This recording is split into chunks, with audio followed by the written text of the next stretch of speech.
बात उस समय की है जब स्वामी विवेकानंद जी की माताजी गंभीर बीमारी से जूझ रही थी। व्याकुलता से भरपूर वे गुरु के पास पहुंचे और आध्यात्मिक पथ पर प्रश्न चिन्ह लगाते हुए अपनी माता के लिए कुछ न कर पाने के संबंध में खिन्नता प्रदर्शित करी।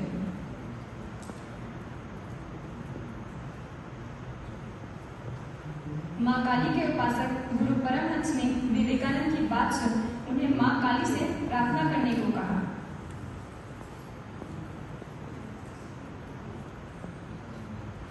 एक घंटे बाद जब वे वापस आए तो गुरु के प्रश्न करने पर उत्तर में भूल जाने का प्रसंग बताया। यह क्रम 2 बार और चला।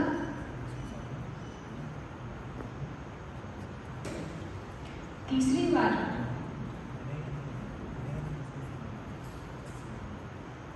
इसी प्रकार वो तीसरी बार भी गए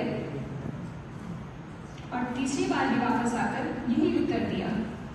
अंत में गुरु ने समझाया, मांगना मूर्खों का काम है क्योंकि ये जीवन के मूल सिद्धांतों को नहीं समझता।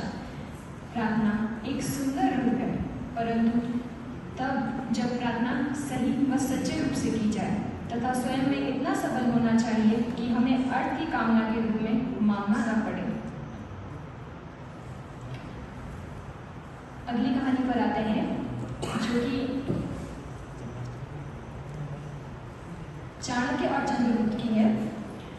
गुरु सदैव मार्गदर्शक रहे हैं।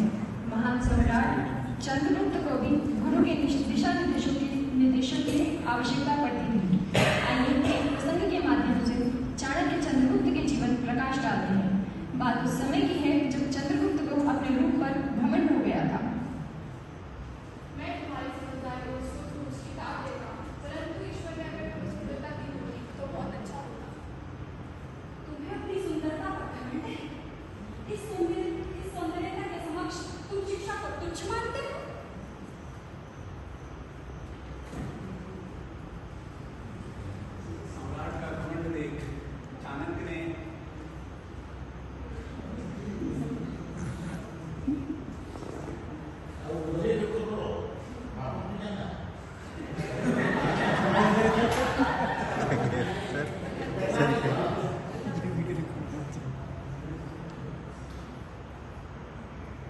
सम्राट का घमंड देख चाणक्य ने उसका तोड़ किस प्रकार निकाला, इस प्रकार प्रस्तुत है।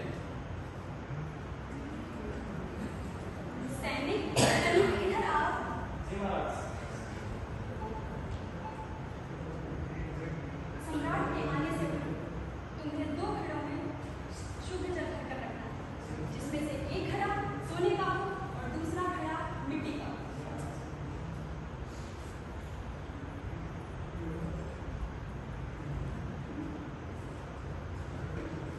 कुछ समय बाद सम्राट सभा में आते हुए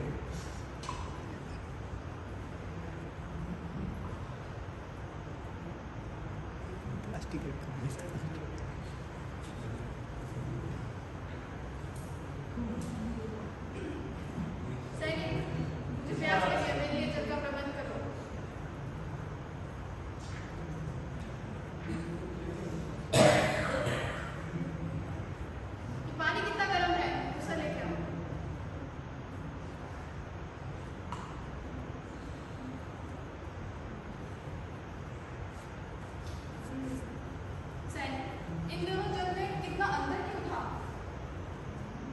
जब तुम्हें प्रथम पात्र में जल दिया गया तो उसमें सोने के घड़े का पानी था। जब तुम्हें द्वितीय पात्र में जल दिया गया तो उसमें मिट्टी के घड़े का पानी था।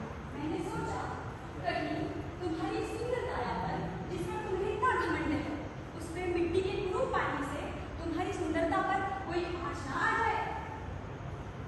क्षमा करूंगा,